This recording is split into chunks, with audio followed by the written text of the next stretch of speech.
This is America's game. Now, stop humming this here, everything done changed. That warp tool made you open your brain. Eric Vanek is here, so remember the name. He got the waiver wire for the week. Tell you who to start and who to give a seat. Dropping the podcast every week. You know the knowledge is elite. After the show, we gon' hold a Lombardi. Celebrating like we throwing a party. This the blueprint and I know they gon' copy. Obama intros always go the hardest, cause this is America's game.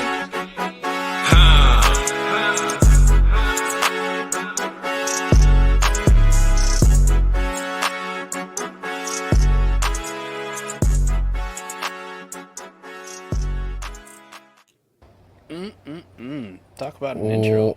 Wow. Shout out to, before we start, shout out to Adam. Shout out to Fizzle. They absolutely both hit home runs on that. Grand slams. That intro video that Adam put together, all the production behind it, man. Fucking killer. Fizzle on the beat, the song, the rapping. Oh, my God, man. Fizzle's the best. It's so good, man. I loved it right up until the part I had to relive last year's Super Bowl. Well, so kind of like a behind the scenes of how that all went about. I kind of told Adam, like, you know, hey, I want to get like a bunch of like different, like from the eras of Super Bowls, like, you know, all these Super Bowl moments that everybody is, you know, iconically seen. So, you know, you start out with Bart Starr and you start out with Larry Zonka's in there running over Washington. You got, you know, he goes up to, you know, Elway, and you got Emmett in there. You got, you know, the 70s Steelers. You got Tom Brady's throwing a touchdown in 2001, you know, all the way up to, you know, the Philly special. Yep. And then last year's Super Bowl, man. You know, I helped Adam get a lot of those clips, but, man, he hit it perfectly. Had the entire picture in my head of what I wanted. It wasn't the first idea that I had. The first idea I had was kind of hard, but Adam pivoted and just absolutely crushed a home run out of the park. Barry Bonds into the bay, like no doubt about it. Gone home run. So shout out to both Adam and Fizzle, man. They both absolutely killed it. Juiced on steroids and all, man. Oh God.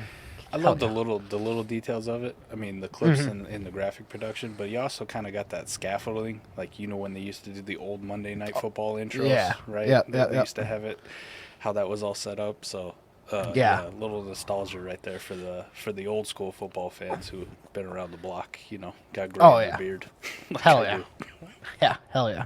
So that was our little new video, our new tease. We've been kind of teasing it on social media the last couple of days. But hopefully everybody, if you are just a podcast listener, please log into the YouTube on Thursday evening and go watch the full video. I'm sure we'll probably post it on Twitter too.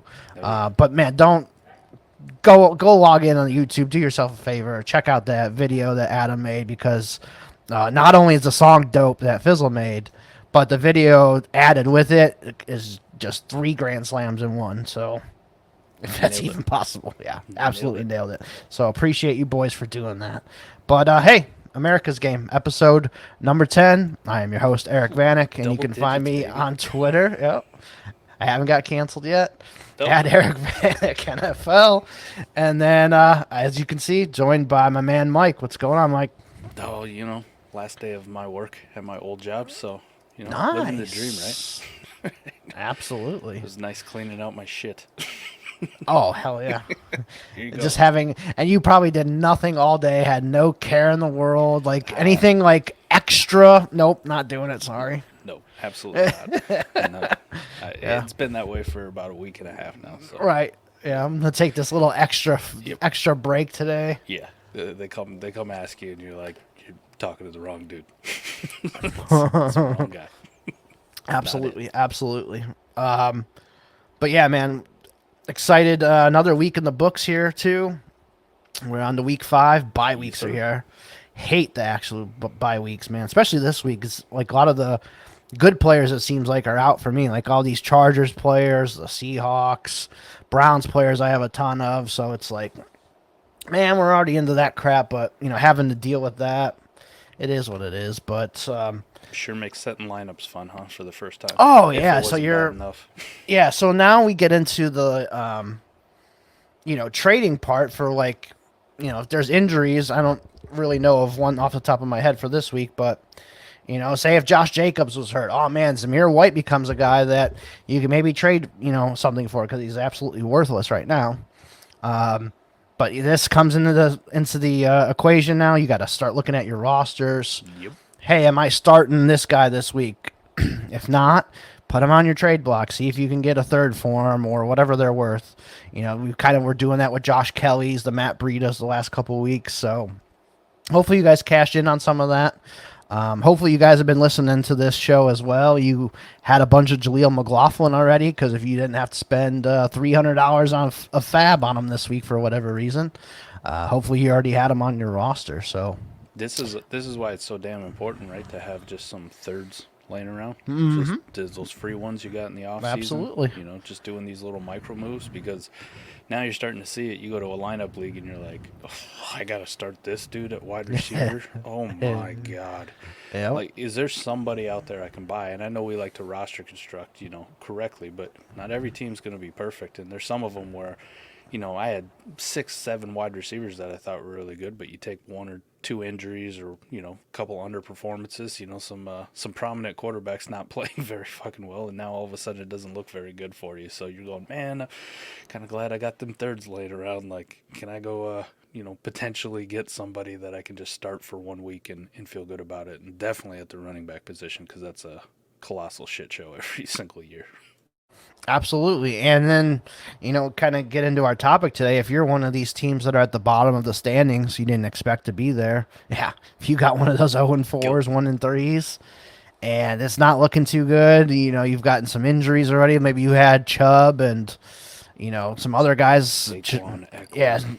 Yeah, Eckler, Chubb. Cooper Kupp to start the year. You had Aaron Rodgers as your QB2, something like that, and you're just feeling it.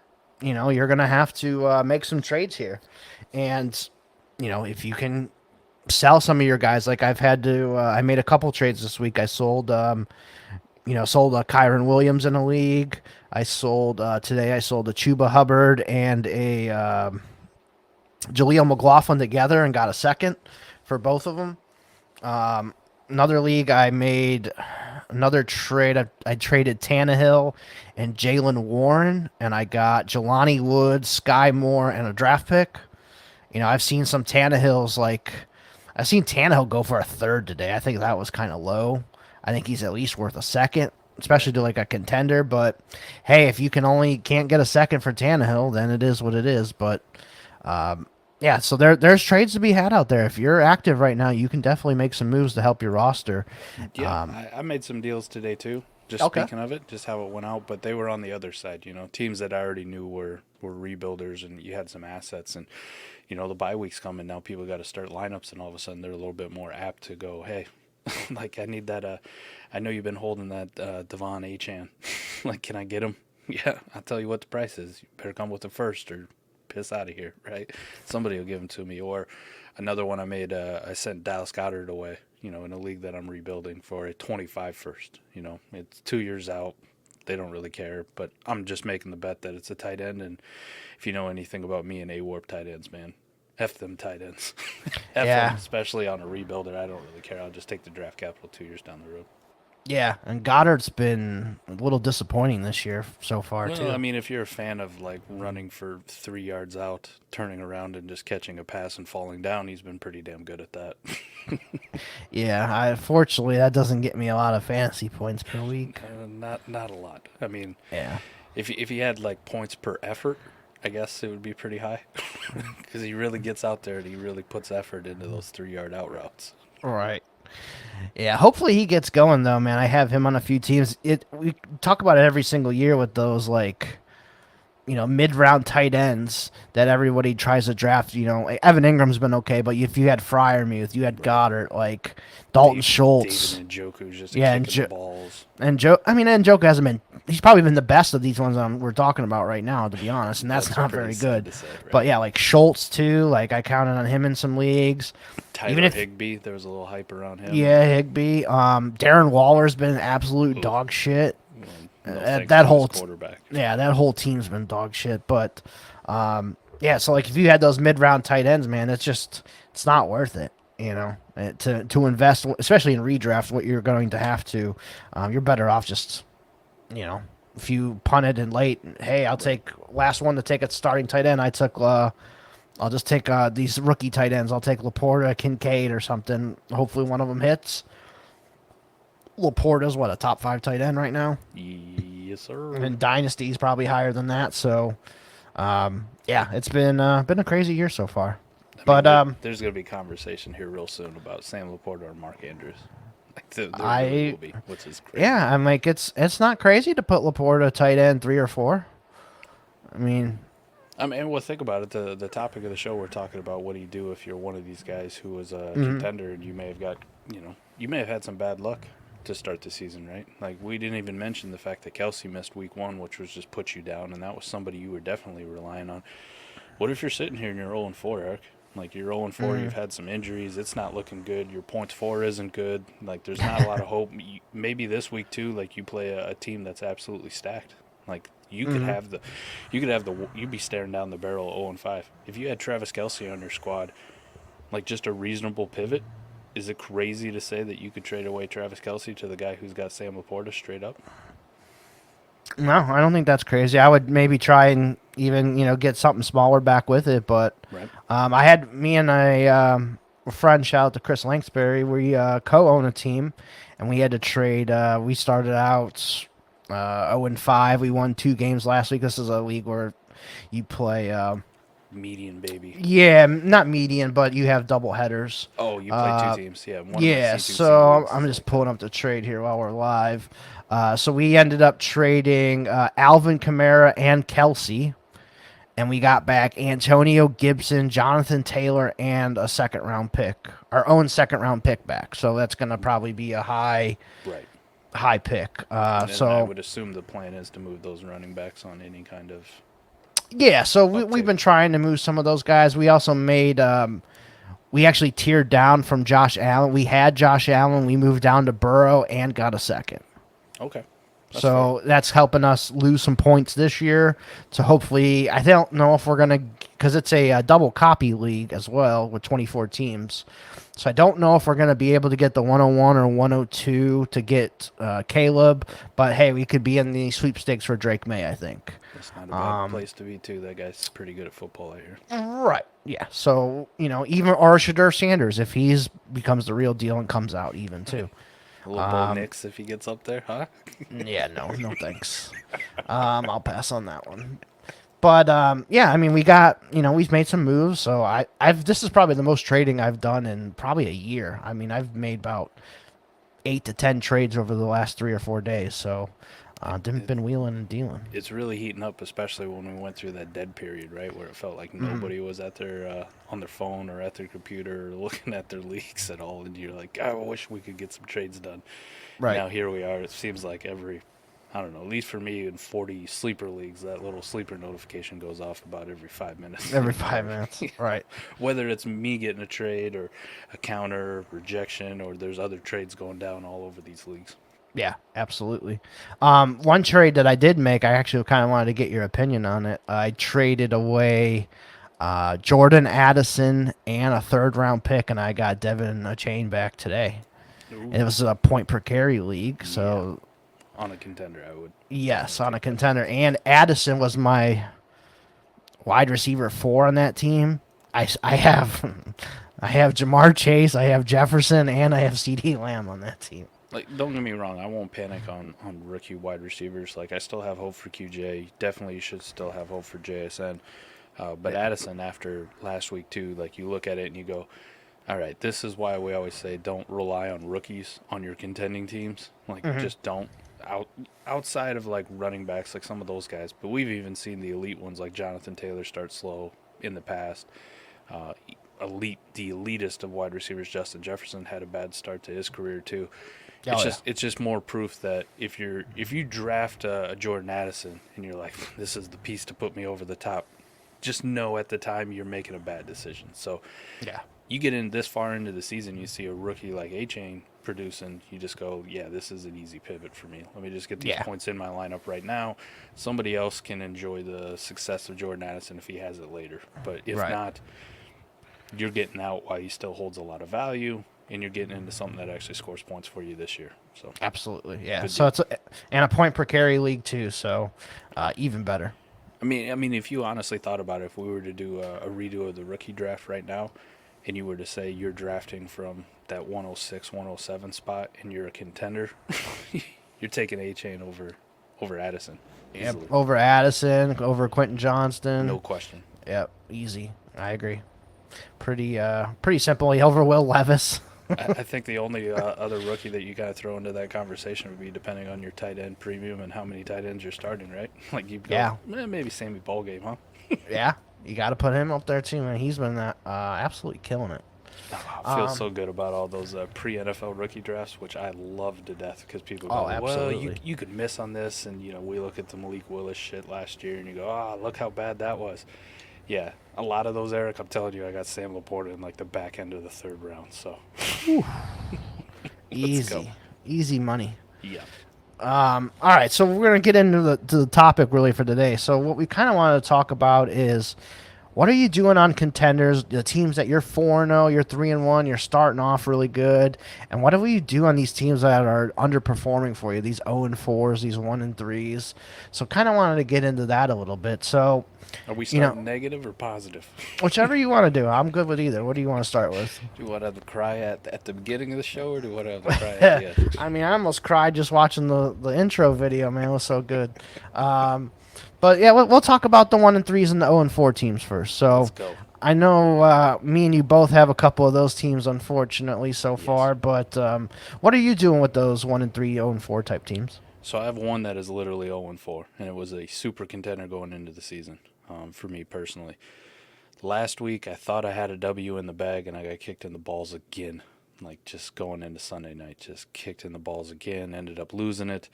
I'm 0-4. Now the only positive is I play the absolute worst team in the league who is outright tanking, so if I don't get a W this week, it is completely over, but I'm still holding on to that minuscule point, like that. I think at the point I saw a graph where if your fantasy team starts 0-4, you have something like an 8% chance of making the playoffs. I'm clinging dearly to that 8%. On a plus note, though, contrary to popular, what I used to do in the past and in previous years, I still hold my first round pick, so I still have that flexibility. If I was in a position, Eric, where I'm just like this, but I don't have my first round pick, I would be shitting bricks. Right, I'm absolutely shitting bricks, but because I have it, it lends me to have that flexibility of clinging to that 8% chance. If that's the statistical analysis of my likelihood of making the playoffs, I'm okay with it. So because I still have that, I was willing to push my second in to go get another running back like Alvin Kamara to help with these bye weeks, to help with some of the injuries, because I had Nick Chubb, Saquon Barkley's been out for me. My quarterbacks, for the most part, Lamar Jackson's been fine, but, like Dak Prescott, Deshaun Watson have both underperformed throughout this year. And Breece Hall, another staple of my team, obviously starting slow on that ACL. So I'm clinging to the fact that we're going to turn it around. We'll get a W this week. Kamara's going to help me for the long haul. But I'm going to hold on to that first-round pick with, like, diamond hands. Like, the offer has to be so stupid over the top where I can look at it and go, next year, if I'm the 101, whatever I'm trading for, I better be able to project that player is going to be higher than Caleb Williams next year with that 101. So that's the situation I'm in with that one. There's another one where I'm sitting at 1-3, and I'm looking at it, Eric, and I don't have my first. I don't have it. So again, I'm backed into a corner of just doing whatever the hell I can to make sure that pick at least gets out of the basement, right? It's kind of like if you start a drive in the NFL on your own 1 yard line, and that defense has been playing lights out, you're just running quarterback sneaks to get, as many extra yards as you could possibly get so your punter has some room. Like, it's going to be bad. There's nothing really you can do to fix it, but just try to make it the best you can, right? If I were to go and just signal right now, hey, take all these what I thought were going to be elite fantasy producers to my team or guys coming back, it's kind of like piranhas, man. The rest of your league's going to know, oh, yeah, hell yeah. Like, I'm going to fleece the shit out of this guy. And the person who's holding my pick is just doing backflips going, yep, this is exactly what I wanted. A failed contender who just realized it and now is going to sell everything off. So those kind, I think you can. Hopefully more people are in the reasonable situation where you still hold your first round pick. And then you can really just make that determination of, listen, if I still hold my first and I don't really think I got a shot, I don't want to hold on to this stuff, perfect. Now's the time, sitting at 0-4, 1-3 to go, I'm going to be the first one to just wave the white flag and punt this thing down to next year at the very least. So that means the Keenan Allens, the Mike Evans, your running back situation, any running backs that are actually producing, holding fantasy value, all those dudes got to go. The only thing I really dime in hand in that situation is elite quarterbacks or quarterbacks in general. For sure. A lot of that I agree with, for sure. Like, are you... trying to think of the best way to explain this. So, like, any of these younger guys, like running backs, like a Kyren Williams, I think those guys could easily get replaced still. Like, they could easily draft next year, Rocket Sanders or Braylon Allen, whoever the hot running back is, and replace Kyren Williams next year. Even though Kyren Williams is doing great. Happened, a good example, a couple years ago, Myles Gaskin, when he started. He actually did really good for fantasy. He was like probably what Kyren Williams is doing right now. Maybe not as good, but he was a PPR asset. He's starting. I think he got like 800, 900 rushing yards.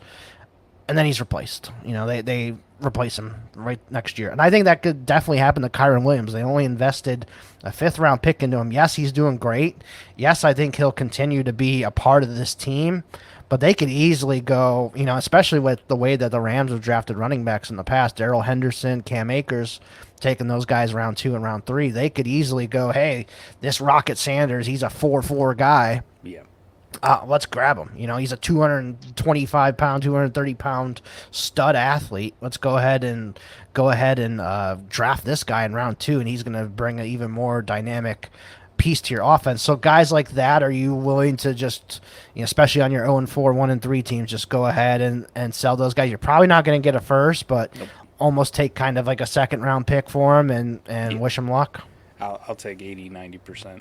Okay. Whatever their value is, and just get them off my team. 1, to help my own pick to make it better for next year, get the points off my team, and 2, like you said, there's, at least for me, there's only probably about 4 running backs in the entire league right now that I would project to hold or maintain dynasty value next year in a relative term. They may not be the number 3 back next year overall, but they're going to be in the top 5, 6, 7 at worst, right? And that's Jahmyr Gibbs, Bijan Robinson, of course, Breece Hall, and Jonathan Taylor. Outside of that, the Christian McCaffreys, the Saquon Barkleys, the rest of those guys, I treat them like one-year assets because they can just change all over. We get even farther down that list to the guys like Kyren Williams, Najee Harris, James Conner, like anybody who's actually producing at a decent clip. You give me 80, 90% of what they're worth, they're gone in a heartbeat. And I don't play this counter game back and forth. It's just you give me an offer that's relatively close to fair, perfect. They're yours. You have fun. My pick's all of a sudden better. I got the points off my team, and I'm not holding a potential dead asset going into 2024. Right, and I think one thing, too, a lot of people do is they see, man, I got Joe Mixon. I got Alvin Kamara. James Conner, you mentioned. I got these guys. Man, they're producing. They're still great. They're big names in the NFL. Yep. But guess what? Nobody's giving you a first for these guys, probably. No. So you're going to have to settle for a 2nd, and hopefully you can get another running back that's, a Ty Chandler type, not saying Ty Chandler specifically, just the name that came up, but, get another running back in that spot, just take it. That's probably the best you're going to get. I think a lot of people overvalue their players. Like, oh, no, I got to have a first for Kamara. I got to have a first for Mixon. Right. Just reality is you're probably not going to get a first for those guys anymore. They're at the age cliff. Yeah, they're producing still, but I mean, look at Dalvin Cook. I thought Dalvin Cook, hey, he was producing last year, pretty decently. And now I don't even know if you can get a second for Dalvin Cook right now. He's probably like only a third-round pick.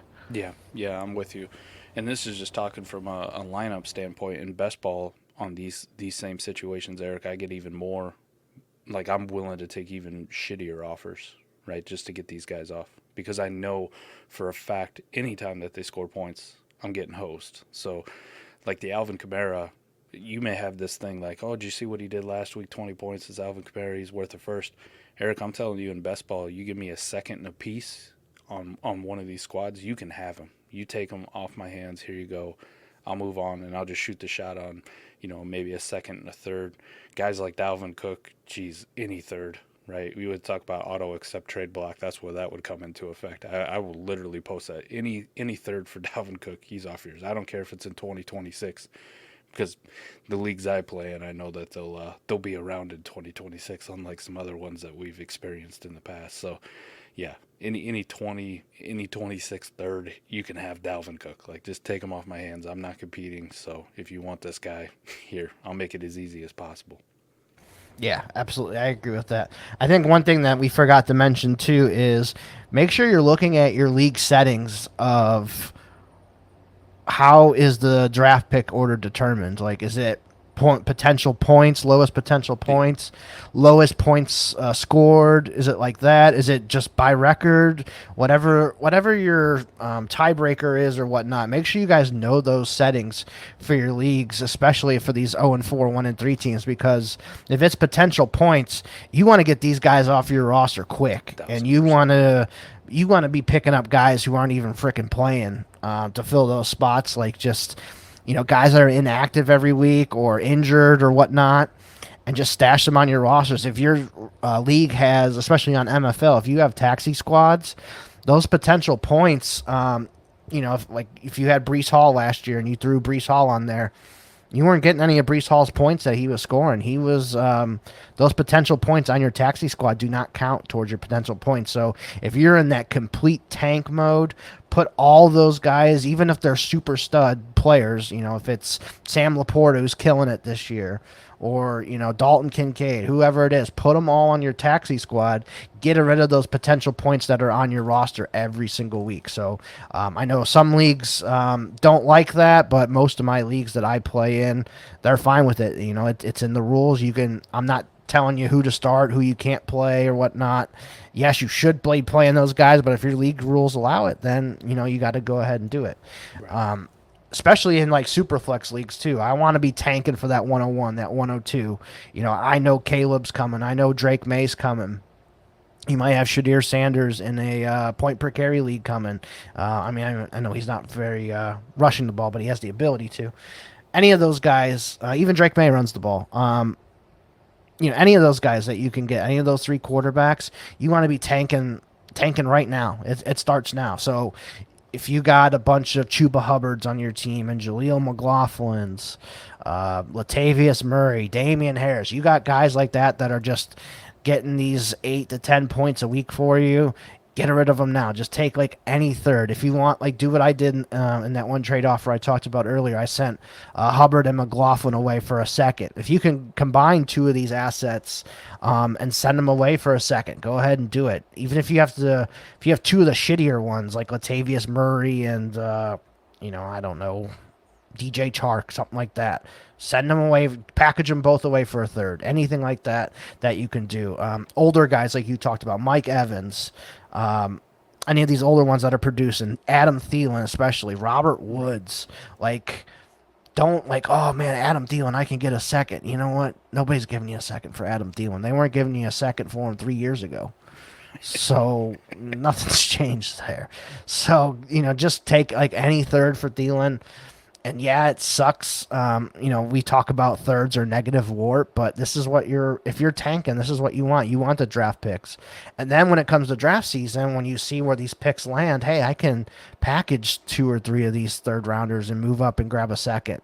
You figure out those tiers for rookies of, okay, this is tier 1, this is tier 2, this is where they're going to land. I want to have all my draft picks in these certain spots. So, make sure you're looking out for that. But no, that was good. Good conversation on what you should be doing. Selling off all these older assets. Any of these like running backs that aren't probably going to have a job. Like these Chuba Hubbards. Even like a Khalil Herbert, he could easily be replaced. Yep. Trying to think of some other ones. Any of these ones that even got hurt, like you could even you trade for some of these guys too, like. If you like Nick Chubb still, you like J.K. Dobbins, you can go ahead and trade, 3 assets or whatever, two of these assets, and go ahead and go get Nick Chubb. He sits on your IR for the rest of the year, and then you can play with him next year. Like I did earlier, talked about the Josh Allen-Joe Burrow trade. I know Joe Burrow hasn't started off very good this year. It might just kind of be a lost year with this calf injury. If I can tear down from Josh Allen to Joe Burrow and get an asset, I'll go ahead and do that. Probably get less points all year with Joe Burrow. Kyler Murray, another one that you can go out and acquire. Like if you have some really good assets that you could trade, if you can trade, Kyron Williams, Joe Mixon, and Mike Evans to maybe get a Kyler Murray, something like that. That's to a contender that doesn't really need Murray and can use these assets now. You could try doing something like that as well, and you get these assets that are going to help you more next year in the offseason, because as soon as week 18 ends here and we're in the playoffs for the real NFL, guess what? These values all change. Kyler Murray goes from, not being very valuable right now to back in the top 10 again, and then the talk starts of if Arizona's in the top draft pick spot again or up there, who are they trading Kyler Murray to go, they're going to draft Caleb. Where are they trading Kyler Murray to? So all that's going to start up. So you're going to have all those different kinds of questions that you're going to have to pose to yourself on your team. So good conversation. Another one I like to do too, just on these teams when I'm getting ready to nuke it, right? Just about quarterbacks. Is you got some quarterbacks who are producing at elite levels but have risky profiles for one reason or the other, right? Like Dak Prescott still carries weight. But if you were to tell me that I'm able to get out of Dak Prescott for any type of like Bryce Young, who also has kind of been sketchy for some people. I know he's done some things, but he also isn't like putting up elite fantasy numbers at this point. That's an easy one for me because the situations will be so much different next year. This is where you got to project it in. Like, could Dak absolutely implode for the rest of the year and all of a sudden he's without a, not playing for the Cowboys? Yeah, right. That's a realistic scenario. Bryce Young is somebody that you look at and you go, yeah, I could. He's still going to be the starting quarterback of the Carolina Panthers as they build around him for 2024. I think the biggest one in that same vein that you're talking about is Kirk Cousins. He's a free agent at the end of the year. We don't know where he's going to end up. Right. Yes, he's killing it right now. He's a top, 5 or whatever fantasy quarterback because he's just throwing to Justin Jefferson all the time. But, you don't know where Kirk Cousins is going to end up. Like, he could end up somewhere next year on a Tennessee, let's say, and their offensive line's dog crap. Their receivers aren't very good. He's not going to have Justin Jefferson next year. So if you're on one of these lower teams like that too, you can, hey, give me Bryce Young if you think Bryce Young is better than what he's shown so far. I don't know if you can get C.J. Stroud. That's one of the other names that we were going to talk about here later. If you can get C.J. Stroud and give up a Cousins and something else, I'd go ahead and do that. Try and, go to C.J. Stroud, something like that. Yeah, definitely try to do that where you could do it where you package some of these older players that you want to get off of, with a Kirk Cousins to see, right? Depending on the league format or, how people really feel about it. Like best ball would be a scenario where you could take a Kirk Cousins and a Kyron Williams, probably get a Bryce Young. I don't know if it'll get you a C.J. Stroud, but maybe if the piece was attractive enough where you go, hey, I got a Keenan Allen I'll throw in too. Right. Like maybe something along those lines. And then they go, okay, well, I'm not taking too much of a loss from C.J. Stroud. I'm probably actually getting a quarterback upgrade in production and then obviously I get 2 extra pieces to go with it. That's definitely something to explore, as well as packaging multiple assets that you want to get off of for one singular asset that you know probably has pretty good value retention. Mm-hmm. I think another one too you could maybe try is if you go to a manager has Justin Fields as quarterback 2 on their second quarterback, you could maybe try and give them Cousins and take Fields back, because other than last week, Fields has really struggled this year. So that's another one you can try for. Both have uncertainty, right? For next year, we don't really know. But if you're right on Justin Fields, you get the whole age reset thing. Like if they both have jobs, you go, okay, well, I'm still okay. I made out fine. Yeah, and you kind of I personally try and look for security on quarterbacks. Yeah. So like, I think Brock Purdy's pretty locked in. I think Jordan Love is pretty locked in right now. CJ Stroud, obviously. So, like, you can try for those guys. Like, if I can give up Cousins to get Brock Purdy and something, I think I would go ahead and do that. I know you're not, like, a big Brock Purdy fan. That's reasonable. Yeah, if you like Jordan Love, you can maybe, go ahead and get Jordan Love. Obviously, there's going to be some guys that you're not going to be able to obtain, but if you kind of just look at keep trade cut, like right now, Cousins is quarterback 19 and Purdy is quarterback 12. So in that case, you're actually moving up, tier value, but Cousins is playing. Oh, I mean, Purdy's playing. We'll use Jordan Love. He's QB 11. Cousins is playing way better than Jordan Love is right now. So you get the youth back, and you're a person you're trading with is getting a more solid asset right now. So understandable. Yep. Yeah, for sure. That was the negative. That was the sad trombone segment.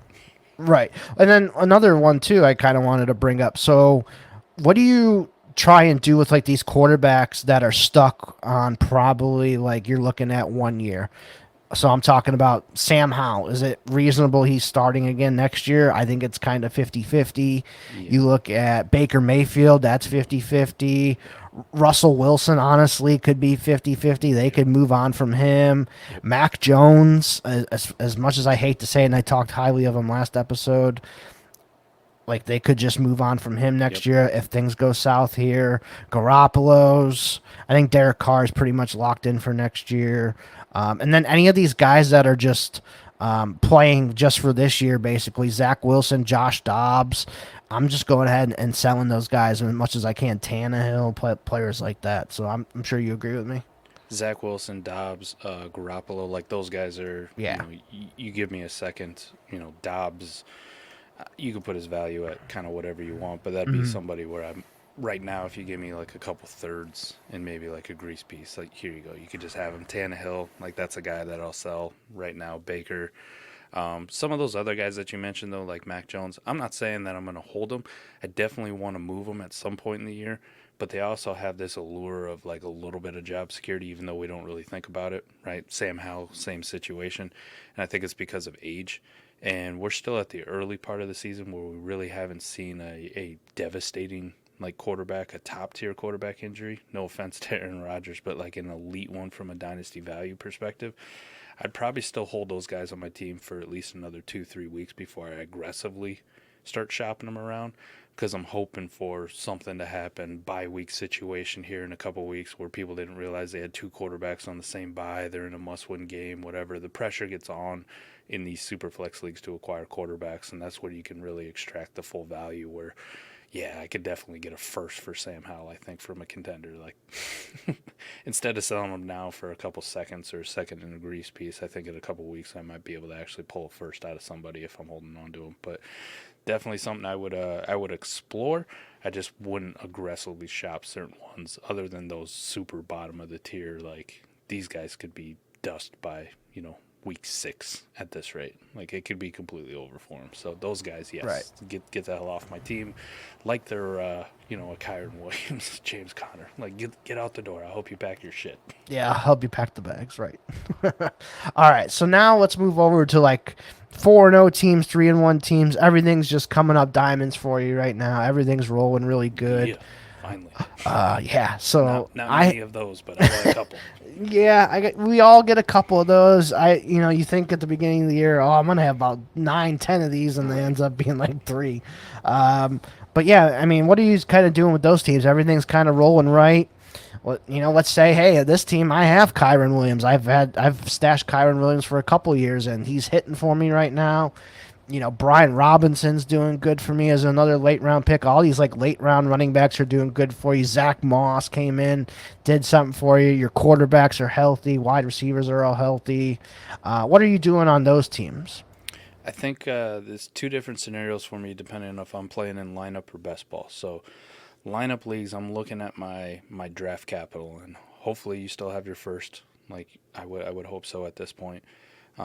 But my second, my third, my own one, that's kind of where I'm trying to identify any possible weaknesses I could have. Like looking at future bye weeks, but also looking like, could I get in a situation where my third quarterback's Jimmy Garoppolo, and all of a sudden, Jimmy's not playing anymore, right? And it's the Aiden O'Connell show, and Jimmy's just absolute dust. Could I possibly go try to shore that up right now? Could I go get a Tannehill or a Baker Mayfield or somebody along those lines just to add as a fourth quarterback to kind of shore that up? Does it cost me a second? Does it cost me a third in a piece? Whatever the case may be. I do similar things just top to bottom on the roster. Generally, running back is probably the one that I'll worry about the least because it's almost a week-to-week thing. There'll be a hot waiver wire name or something that I may be able to pick up, or I can throw a third down the line. But some of these teams that we just talked about that are in the dumpster, I'm also the guy who's probably sending out 75% on the dollar for Aaron Jones, Alvin Kamara, like some of these types of running backs, and just seeing if they want to get off of them.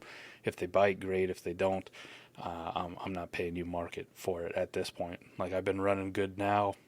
Also having my own picks and having the liquidity that I have sets me up for if I need something down the road, I'll address it then. If you're one of these that's already maxed out, though, in the lineup league, like you've already pushed all your picks in, if you can make some of these smart trades to like tier down for similar production, use warp, use whatever you need to identify flat tiers, definitely try to build some depth back, build some pick liquidity, save yourself, one of the most underrated things too is depending on like your roster size is acquiring fab budget, right? Because it becomes so in play as we make those final push to the playoffs. Set yourself up for a nice fab budget, nice little wad of cash at the end, so you can be the big dick in the locker room, which is always a good feeling. But in best ball leagues, I would say just because of the way I play best ball and the way I roster construct in best ball, I'm a lot more loose with my draft picks. And I think now is kind of a good time to pounce on some of these underperforming teams in best ball. I will send my first, but it has to be for a pretty decent player. Has to be for to kind of backfill a spot if I had a little bit of weakness. But ideally in best ball, if I'm going to use that first right now, it's to go to one of these shittier teams that has multiple assets in best ball, like multiple Kyron Williams types. Maybe they got a Baker and a Kyron Williams, and they got a Mike Evans. Like, could my first and a third get that done to get them all? I think it's reasonable to say that it would. So that's kind of the moves I want to make, where I don't really want to go out and acquire like one Brandon Aiyuk for that first, but I want to break it up into multiple pieces. And then I just know I'm going to write out the depth in my best ball. Like if I'm 4-0 in a best ball league and constructed correctly, I'll be a lot more loose with that draft pick. Lineup league, I almost don't ever want to push that first in until we get to like week 8, 9, 10, when I have a lot more on my plate, where I kind of know where my team stands and what the actual downside is, because I think it's we talked about the rebuilders. I think it's probably in lineup leagues there's so much damn variance. I actually prefer, if I'm the rebuilder out there, taking advantage of all these teams that think they're so good off right now, sitting at 4-0 or 3-1, because you look at it and you go, hey, bye weeks are starting, injuries like really haven't hit the quarterback position. You could be in a position where this is the only 4 games you're going to end up winning. And I've seen like lineup teams just go in the absolute shitter from here on out. Star quarterback goes down next week in the first half, and all of a sudden that team looks like dog shit. Here you are without draft picks. So welcome to my world. Would you like this pick back? It's going to cost you everything. Right. So, right. Lineup leagues. What did it cost you? Everything. Yeah. Lineup leagues, I'm a lot more hesitant to push that first in on a contender right now, but best ball leagues, I'll be a little bit more willy-nilly with it.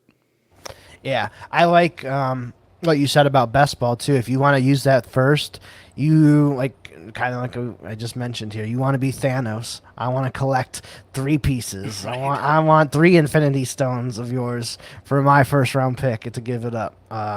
I like that for best ball, especially like you said. You know you're getting a Mike Evans, a Kyron Williams, and a Baker Mayfield. You're filling 3 positions. You never know. Hey, Baker and Mike Evans go off for 2 touchdowns in a week. Both of those guys might make your lineup, even though they're kind of like shittier players. But hey, that's great advice for best ball leagues. If you are still holding your first and you're a contender, go ahead and do that. Another point that you brought up that I honestly don't do as much, but I think I should start, is getting that fab money and throwing it in trades. Like, yeah, if they don't have a third and you want a third and you're like, fourth's not enough, maybe you could get, you supplement that fourth, grab that fourth and give me $30 fab, give me $25, whatever it is. And you can stack that up. And then when it comes later on this season, I'm not saying this happens every year, but hey, Brock Purdy ends up starting whatever it was, week 13 or 12 last year.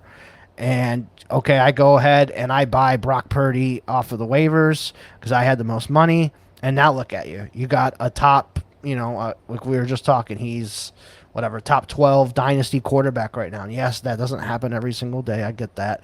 But hey, you never know. You get this quarterback, you buy him, and you could have probably traded him after a couple weeks last year and got a pretty high, even a higher draft pick, second round pick or whatnot. It's found money. You're making a profit on those guys. So, look out for that. That there's always quarterback injuries. I know I've talked about it a lot in the past. I think 60 plus quarterbacks made a start last year. We haven't got as many so far, knock on wood. Hopefully it stays in like the 40s somewhere in there this year. But, look at this. We've already had an Aiden O'Connell start. We had a DTR start. Josh Dobbs got a start. Whoever would have thought that would have happened, in May. Players like this end up getting starts for teams, and it's going to happen and keep happening. Right. Even some of these third string quarterbacks. One thing, kind of a little off topic, but one thing I do every single Sunday morning is when the inactives come out and I can put those guys that are listed as out on IR, I go ahead, put those IRs, and I go ahead and go to the waiver wire and I start picking up any backup quarterback. Because if there's an injury, I pick up Brett Rippon, I pick up Nick Mullins, Brian Hoyer last week, even though it ended up being O'Connell. I'm picking up players like that, and I ended up, say Matt Stafford blows an ACL this week, and I had Brett Rippon for free. I just gained a quarterback, and I can probably get a third-round pick for him or something like that because he's starting the rest of the year. So you never know what can happen. You got to always be grinding those little bit of margins. So the next question I have for you is, what kind of, players are you wanting to buy? I know you said, you wanted to buy, Aaron Jones and Kamara, kind of at 75 cents on the dollar. Right. What are you doing for if you want to go for the big fish? You want to go for Justin Jefferson, Bijan Robinson, Travis Kelce, some of these guys that could put you way over the top warp wise and just in your lineups and stuff. Are you really looking to try and do that on certain teams, or what's your philosophy that way? There's definitely some in lineup and best ball now. I'm probably more apt to do it in lineup just because of the way best ball is structured, right? We say less is more, right? But less studs is actually more beneficial to you. I will trade away one really great player like Justin Jefferson for 3 pretty good players in a heartbeat in best ball. No question about it. Whether that's a start 9 best ball or a stupid one like Adam made start 16 or whatever the fuck the thing is. But lineup league, these start 9, start 10, start 11, I understand where the AWARP is. Yes, I would be very interested in going after some of these big fish. The problem is a lot of people know that they're big fish, so you kind of got to find that right manager, and this is where knowing your league pays off so much.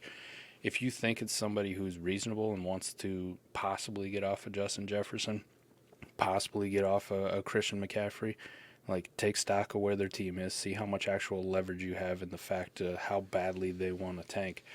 But I will definitely take in lineup league some of these more middling assets. I mean, they're not bad by any stretch of the imagination, but think of guys like Jordan Addison, JSN, Puka Nacua has been running hot and has actually been pretty good, but there's also a realistic scenario here in the next couple weeks. His value starts to dip a little bit just because of the return of Cooper Kupp. So, like, if it's some of these assets where people feel really good at the wide receiver position, and I could get myself into a Justin Jefferson, that'd be like the scenario where I would go, yeah, my first is now in play. And potentially, if it needed to get done, my second's in play. If it needed to be done, I'll go ahead and I'll pay for 2025 here. We'll push this one in because I know if I take him in Justin Jefferson, God forbid, were to get hurt in a couple weeks, yeah, is my team going to look bad? But is Justin Jefferson still an elite asset heading into next year? 100%.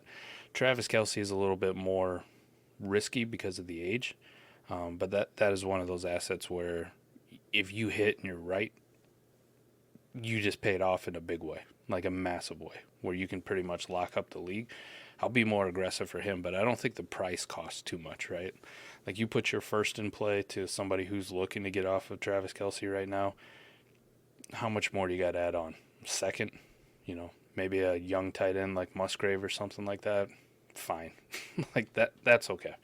If I miss, I miss. But I'm okay going for those elite assets.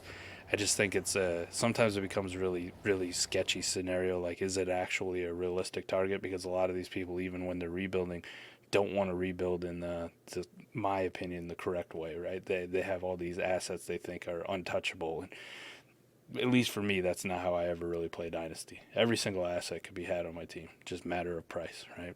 You throw 3 firsts at me for Justin Jefferson, and a couple of those first actually look pretty decent. By all means, I don't give a shit where my team is, really. You might be able to get Justin Jefferson off me, and especially if I'm at the bottom half of the league already. Sure.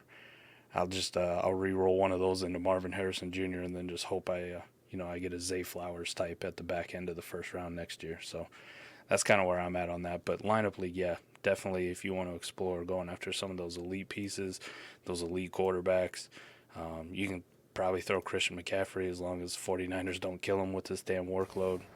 Travis Kelce, Mark Andrews, by all means explore it.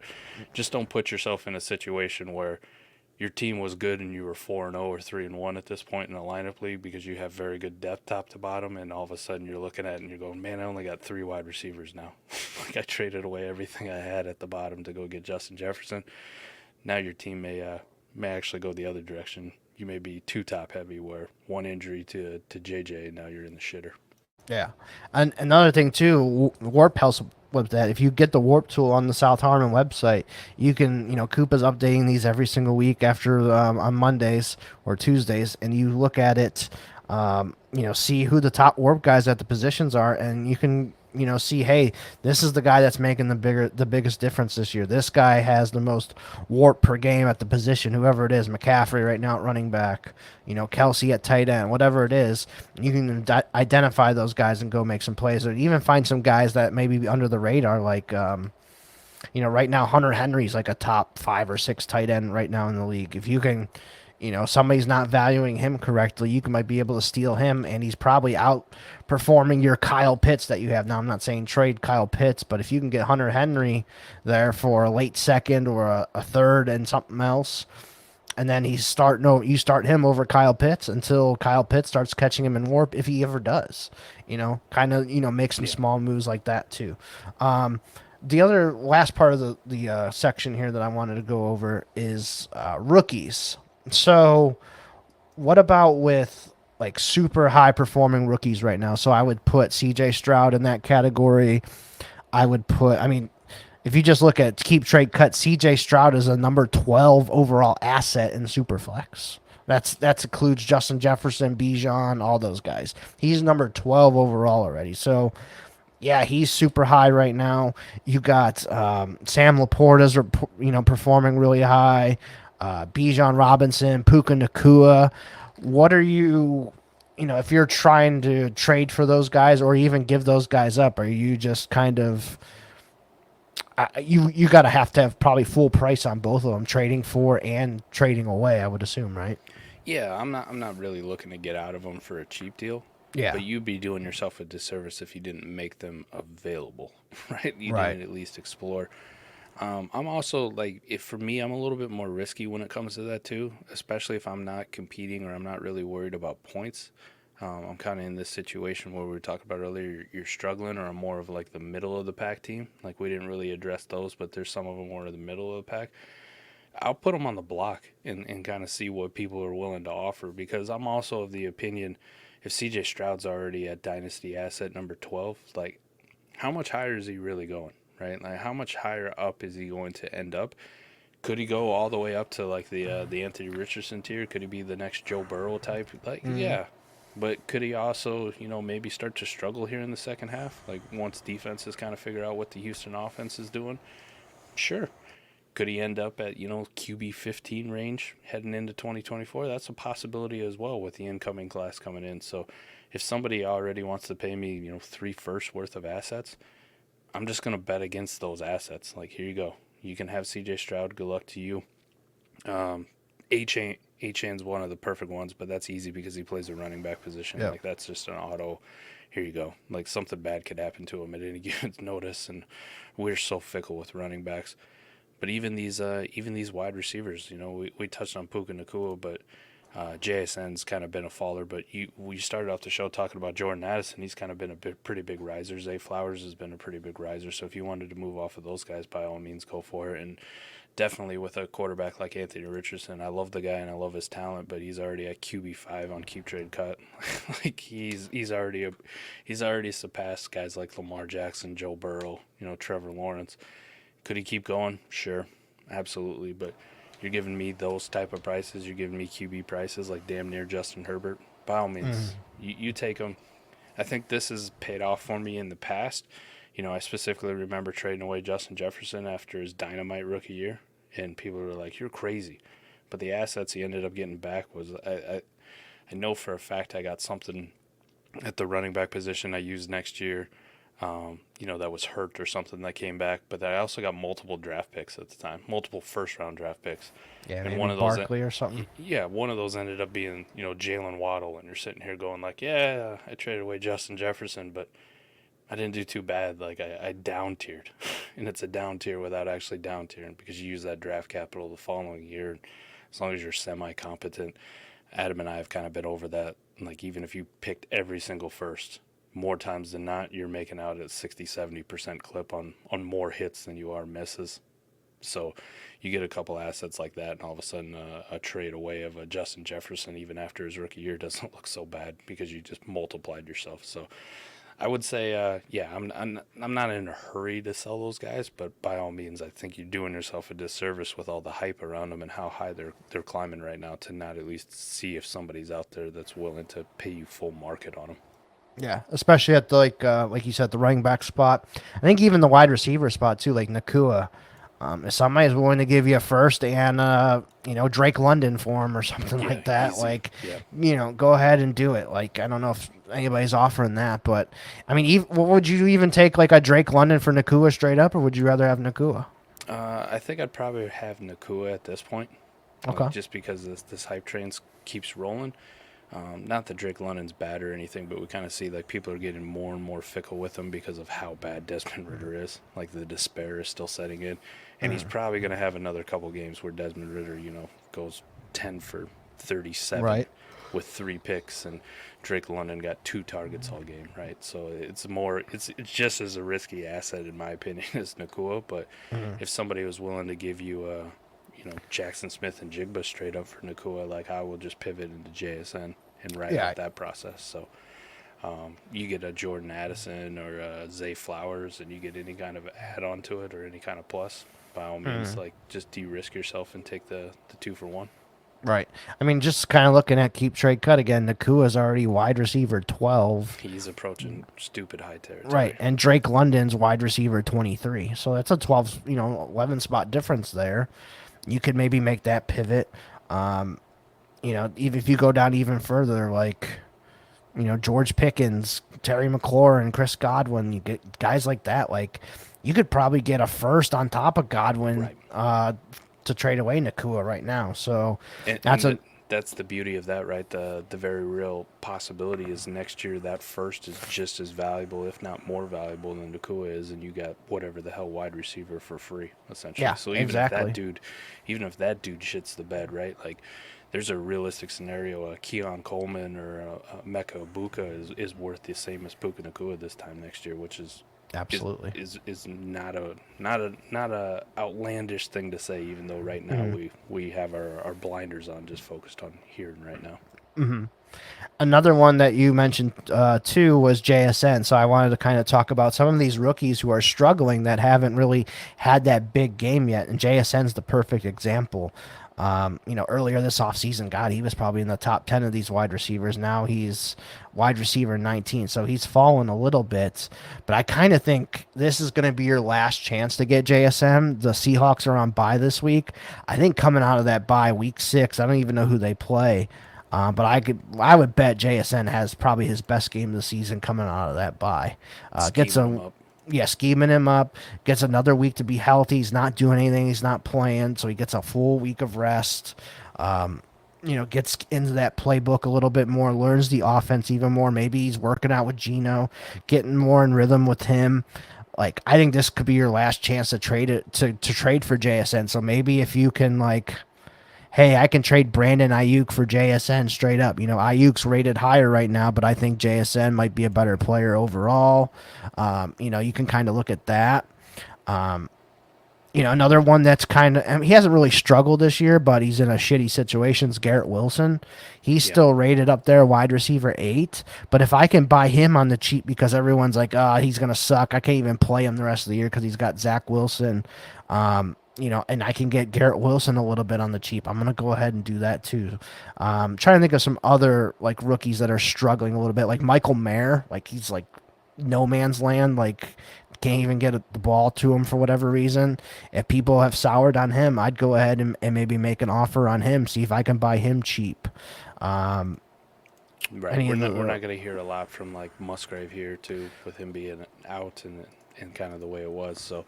Right. He's also been kind of quiet. We've heard about the Luke Musgrave breakout game keeps coming. We haven't actually seen it yet, so that wouldn't be a bad tight end to try to explore to go get as well. Yeah, I mean, looking at Keep Trade Cuts tight end rankings, 3 rookies in the top 8. LaPorta's number 2. Kincaid is 5 still, and Musgrave is 8. So that just kind of tells you where some of these guys are at. Michael Mayer hasn't done a fucking thing all year, and he's tight end 14. It tells you how bad the tight end market is. How about this one? Trey McBride is tight end 19, and I know for a fact he hasn't done a fucking thing because Jeff Swain's playing ahead of him. Good old Jeff Swain, baby. Yeah. So, like... Hey, don't worry. They're still holding on to Isaiah Likely at tight end 23, too, and he hadn't done fuck all year. Right, yeah, so that's another guy. Like, so you can maybe try and buy some of these guys cheaps and kind of look at, like, their bye weeks coming up. Like, I know Green Bay and Pittsburgh are next week. So maybe I can look at, Christian Watson. He had a touchdown last week, but only played half the snaps. He hasn't really hit his stride yet, but I bet you coming off of that week 6 bye, week 7 the rest of the year, Christian Watson could be a difference maker, a warp difference maker for you in fantasy. Musgrave, I kind of think is the same thing. I don't want to say he's LaPorta territory, but I don't think he's that far off. Like, I think he's pretty good.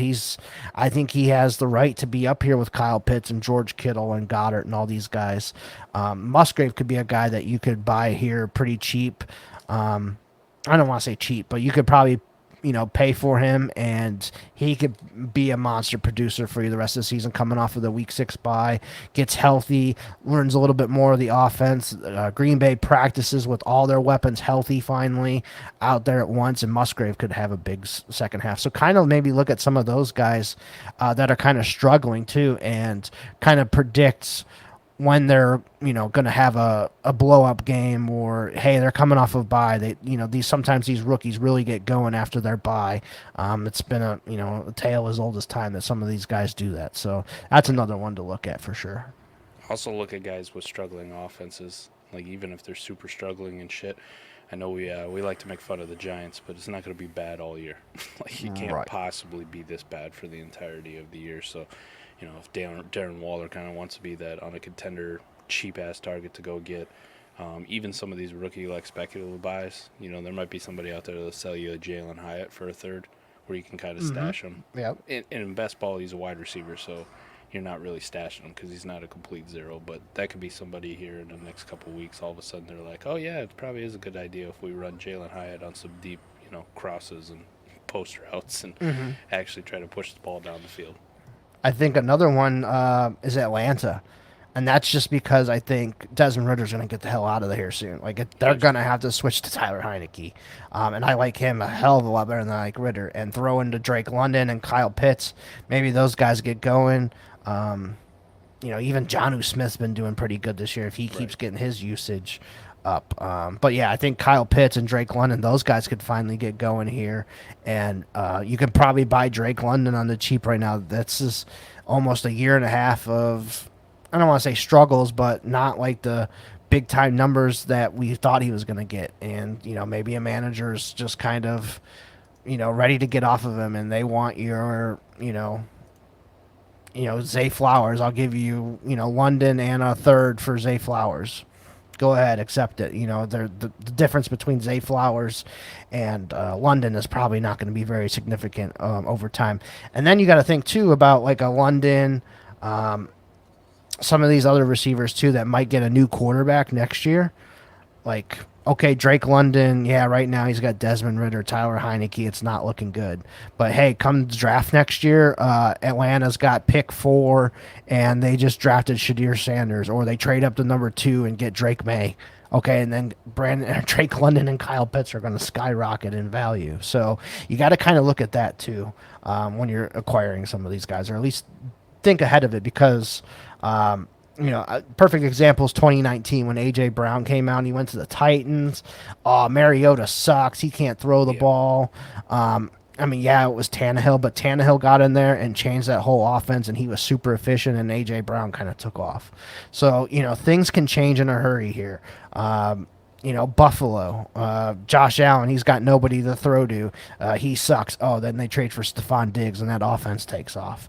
So things can happen, with one trade, with one draft pick for some of these guys. Something changes in their situation, and they can become, the next fantasy difference maker for you. So don't kind of just look at their, Drake London, we know he's got talent, but his situation sucks. I'm not trading for him. On some of your teams, you got to kind of look at that and maybe predict, hey, they're going to get a new quarterback here soon, and, things are going to start looking up for sure. I like it.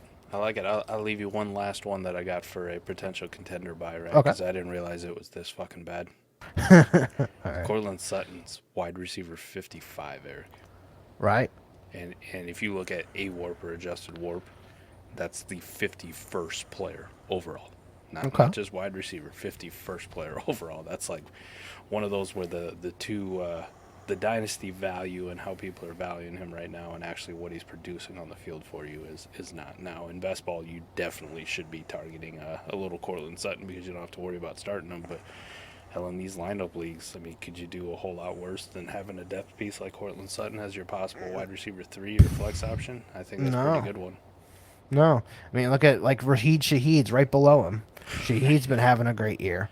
I think one that's really coming up again is Wan'Dale Robinson. I think his value is only going to go up. He's gotten in there 2 weeks in a row now. It hasn't been the greatest numbers, but I can tell, just watching him, he's one of their best receivers, and he's going to keep getting the ball as we go on here. Zay Jones is hurt right now, and I think he's a guy that could come up. T. Higgins is hurt. Tyler Boyd is a great veteran buy right now for the next couple weeks. Tyler Boyd could easily be, somebody that's starting for you, and he's wide receiver 72 on Keep Trade Cut right now. Brandon Cooks is not this bad. He should not be wide receiver 73. That's crazy. Right, yeah. Some of these prices on here are just absolutely crazy when you look at these guys. One final one I wanted to bring up to you that was on here who has absolutely just skyrocketed. I just kind of want to get your pulse on him. Nico Collins. What are you doing with Nico Collins? I love me some Nico Collins. I will sell him just like I will any other player. But if you want me to sell Nico Collins, it's going to be at Nico Collins value. Right. So is that a first? Yeah, definitely. Where is he? He's wide receiver 20. Yeah, so he's right around. Yeah. I need a first round pick for Nico Collins. Now, Right. if Nico Collins keeps climbing up this, and all of a sudden we're talking about Nico Collins, like we're talking about Jordan Addison, Zay Flowers, Puka Nacua, like in that territory, that 12 to 15, 16, 17 range. I love you, Nico, but I'll also help you pack your shit if people are going to give you those prices.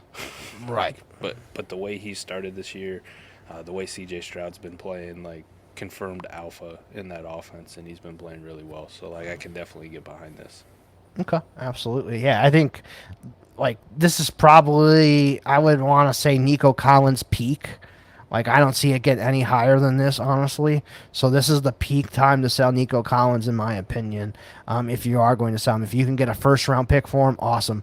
I remember trying last year on a team that I was tanking on, and I wanted a second round pick for Nico Collins, and nobody would give him to me. And now I held on to him, and now he's up here. So, and now that team that I have actually is like 3-1 and like the second highest scoring team in the league. So I'm glad that I have him and still kept him. And these people are probably kicking themselves for not trading for him last year. So you got to kind of be on the lookout for those types of guys too. But yeah, I just wanted to get your opinion on some of these guys that have really skyrocketed and really hit basically the ceiling on what I think they could ever do. So I think Nico and Stroud could probably get a spot or two higher, but man, can he really be higher than Joe Burrow and Lamar Jackson ever? I don't know. Like this might be CJ Stroud's top value ever too. I mean, some of the things I love about Nico Collins, right? It's not just the eye test or the fact that he looks like an Adonis, right, out on the field, and how we used to value the. I mean, he literally kind of looks like a spitting image of T. Higgins sometimes, but probably a little bit faster. But like some of his metrics that he has so far in the year, like number 7 in quarterback rating per target, that's a pretty good one. Yeah. Fantasy points per route run, number 6 in the entire league. Right. Yards per route run, he's number 4 currently in the entire league. He's number 1 in yards after the catch, and number 1 in player profiler's juke rate for wide receivers. So like this is a guy who may be 6'4" and 215, 220, who's going up and winning jump balls in the end zone.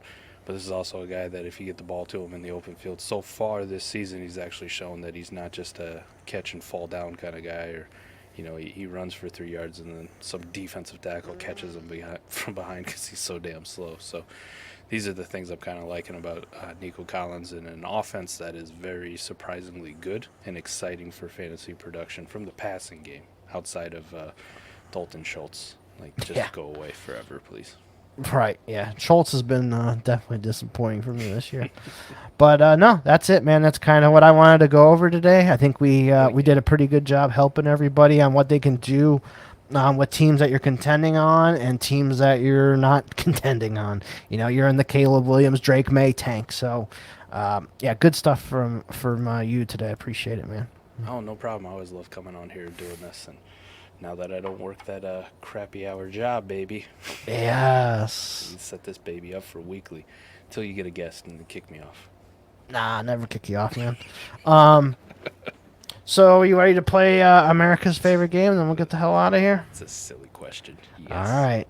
Do you have Disney Plus? I do. Okay.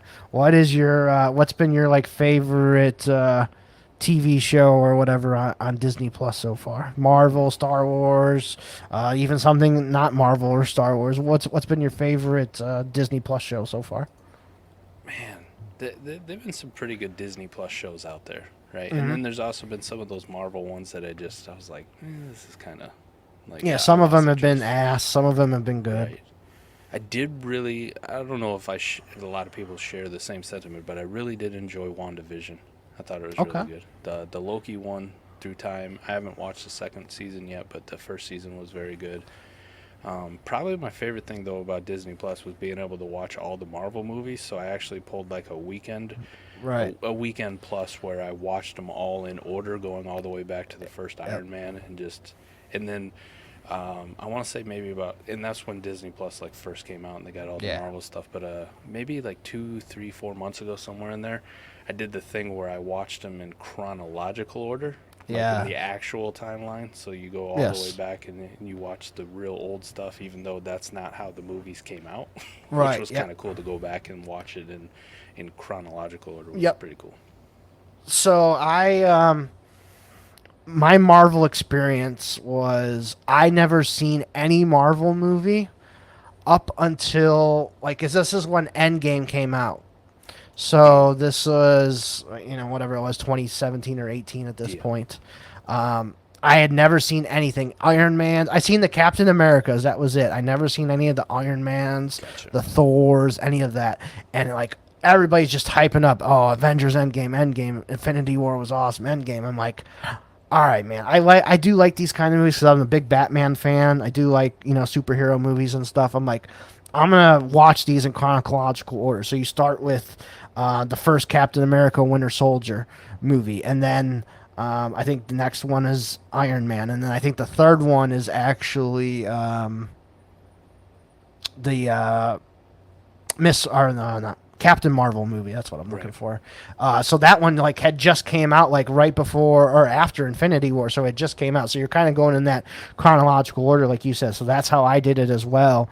And I banged them out in like 3 weeks or whatever, watching all the movies from start to finish in order, all the way up to Endgame. And just like that whole experience was freaking awesome. So now watch everything Marvel, always into it and stuff. So that's just kind of my little story on. But as far as favorite show, I agree with you. Low Key was probably my favorite of the Marvel brands, and I'm excited for the new season that starts actually tomorrow night is the first episode.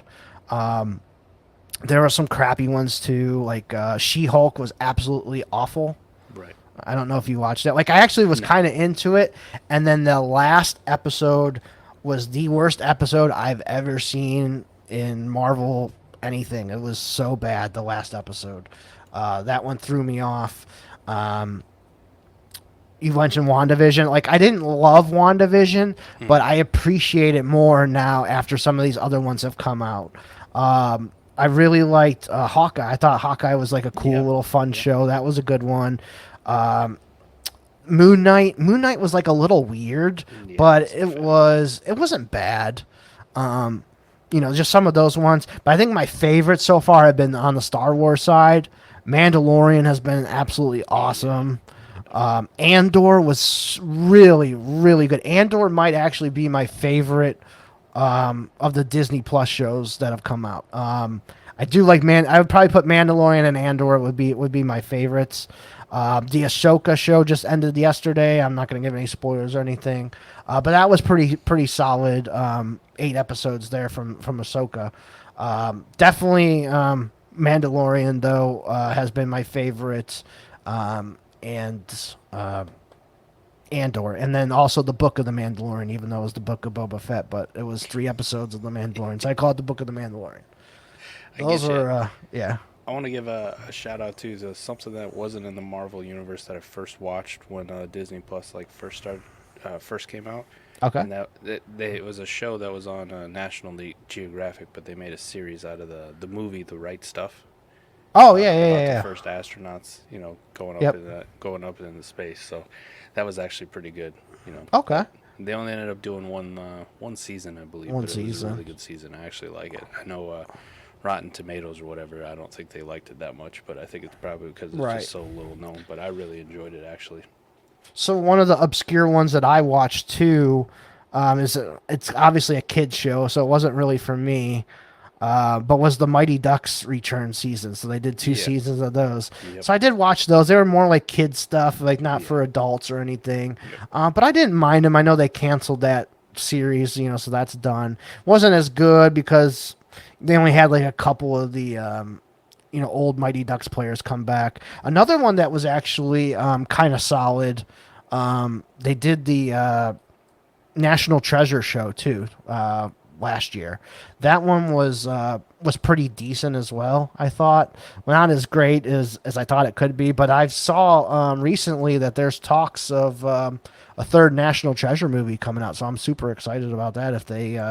If this kind of ground started a third movie to finally get made. Is Nicolas Cage still around and kicking? He's been making all kinds of killer movies. Like he's in that phase where he just does movies that he wants to do. Like, it doesn't have to be mainstream. Like, if it's a cool script or whatever, he's just going to do it because he's Nick Cage and he can. You know, he doesn't give a shit. I just know he had that one stretch where it was like dog shit movie after dog shit, like that straight to DVD shit where it was the Indianapolis, USS Indianapolis movie. That was a hard one to watch. Like, that was brutal. And then he did like some like New Orleans detective one, which was fucking horrible too. So I just wanted to make sure we have transitioned out of the dog shit stage. Kind of like the Bruce Willis had that there for a while too. Yeah. It was like the straight DVD shit where they lost it, and then they always seem to come back and like at the end of their careers, like now they're the cool old guy. Yeah. Like, it's like a lot of people don't realize that there's 5 Die Hard movies, and the 5th one was like, I was one of the only people who went to the theater to see this damn thing. Is that the one where he gets his kid in Russia? Yes. All right. It's I forget the actor, but I know he was in the Divergent movies. Yeah, he was one of those. In like Terminator Genesis too. Yeah, he played John Connor in that one. Yeah. Unfortunately, another series that they've done way too many of. Right. Yes. So people like don't even remember that 5th one. Like, he was in Russia. Like, I don't think I've seen that movie since I saw it in the theaters. Yeah, that was like a one-time thing. Yep. But I've seen the other 4 plenty of times. God, I watched Die Hard 1 or Die Hard 2 every single Christmas Eve. I really like 4 with Justin Long, just because I'm a big fan. Yeah, he's that's actually a very underrated one. It's always on TV too. So Samuel L. Jackson one's always really good. Yep, Samuel L. Jackson. All the Die Hards were good except for 5, but it's kind of like Rocky. Like, all the Rocky movies have been good except for 5. Yeah, and Rocky Balboa, which I guess would be 6. That was. I didn't mind that one. Like, I kind of liked that one. With him. I mean, it wasn't like the old Rocky movie. It doesn't even compare to 1, 2, 3, or 4. I get that. Right. But then you got in with the Creed movies too. Like, I hadn't watched the Creed movies up until earlier this year. I finally got around to watching all 3 right before Creed 3 came out. I'm like, man, I just hadn't had time to watch the first 2, so I cranked out the first 2 like the day before Creed 3 came out, and then I went the next day to go see Creed 3. But those movies are awesome. Like, all 3 of the Creed movies I absolutely loved. So, yeah, a little longer America's favorite game, but I think people kind of enjoy talking about it and living through us, what we like, and then starting a little conversation about it on Twitter. It's always good. Let's go, buddy. This is a good Hell one. Yeah. Yes. All right, guys. So I appreciate you guys checking it out. One more shout out to Adam and Fizzle on the intro. Absolutely love it. You'll see that every single week on here on YouTube. A podcast version, you'll hear it. So I appreciate Adam and Fizzle for doing that. Make sure you guys follow me at Eric Vanek NFL on Twitter, at America's Game Pod to follow the podcast, at South Harmon FF on Twitter. We post everything on there that we're doing, all the podcasts, all the articles, all the cool stuff that we got going on. Make sure you guys join the Patreon, South Harmon on there as well. Search for that. Join the Discord community. We got a really good Discord community. Everybody's helping out in there. I see start, sit questions, trade questions, anything that you got questions about. It's a really, really good community. Everybody is willing to help out. You know, there's no dickheads in there being mean to people and calling out people. It's all, you know, tight-knit community. It's really good. If you're looking for that kind of thing, I definitely recommend joining the South Harmon Patreon. Every Sunday morning, too, we got the Start Sit Show. Me, Mike, Adam, we're on there every single Sunday morning for you guys, answering Start Sit questions. If you got any questions for your lineups that week, feel free to join us on YouTube live every Sunday morning, and, you know, we'll be happy to answer your questions there. So, yeah, with that, anything else you got, Mike, before we get out of here? That's all I got, man. Just come check out South Harmon. We got a lot to offer. Hell yeah. Warp tools to crazy-ass America's game. America's favorite game, where we go far too long talking about all our favorite movies. We started Disney Plus and transitioned into Rocky. Die Hard and Rocky. Yeah, exactly.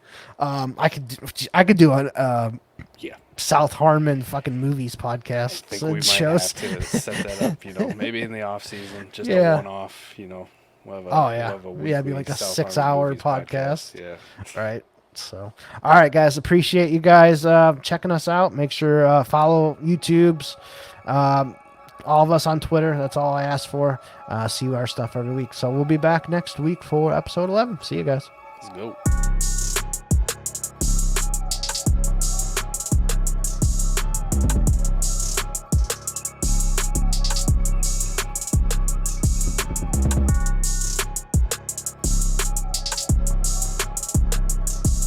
You